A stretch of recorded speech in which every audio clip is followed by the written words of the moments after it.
আজকে বহুদিন পর অল্প আরাম করে ঘুরতেছি রে। সারাক্ষণ শুধু কাজ আর কাজ। আজকে মনে হয় আর কোনো কাজ নাই। হাল্ক ভাই জলদি চলো, গ্রামে পাগলা হাতি আইছে। হাল্ক ভাই হাতি হাতে সবকিছু তছনছ করে ফেলতেছে, তুমি জলদি না গেলে গ্রামে অনেক বড় সর যাবে। কি বললা? আমি থাকতে গ্রামে হাতির আক্রমণ চলবে না। রে হাতি, আমি আইতাছি, আজকে তোর খেলা দেখাইতেছি।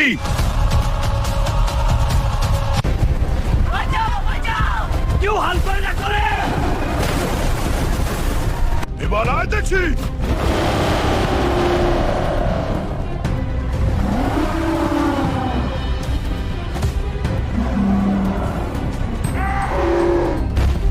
বন্ধুরা, তোমরা জলদি চ্যানেলটা সাবস্ক্রাইব করো আর ভিডিওতে একটা লাইক দাও। আমি এই হাতির খেলা এখনই শেষ করতেছি।